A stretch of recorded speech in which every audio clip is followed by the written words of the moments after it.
నీ దోపిడిని కేటీఆర్ గారు మా బీఆర్ఎస్ నాయకులు ఎక్కడికక్కడ ప్రశ్నిస్తున్నారని నువ్వు చిల్లర రాజకీయాలకు పాల్పడతా ఉన్నావు.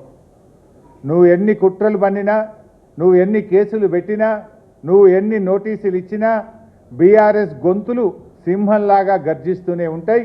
నిన్ను అడుగడుగునా తెలంగాణ ప్రజల పక్షాన ప్రశ్నిస్తూనే ఉంటాయి. ఎక్కడ కూడా వెనకడుగు వేసే ప్రశ్నే లేదు. నువ్వు రేపు ప్రజాకోర్టులో సమాధానాలు చెప్పాలి.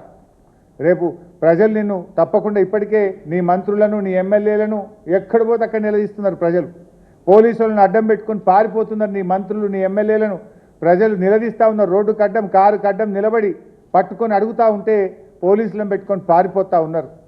రేపు ప్రజలు తిరగబడే రోజులు కూడా దగ్గరలో ఉన్నాయి. నువ్వు సిట్టు లట్టు పొట్టు ఎన్నన్నా వేసుకో, ఏమన్నా చేసుకో, మాకు న్యాయస్థానాల మీద గౌరవం ఉంది. నువ్వు ఎక్కడికి పిలిచినా వస్తా, ఎన్నిసార్లు పిలిచినా వస్తా, నిజాయితీగా సమాధానాలు చెప్తాం.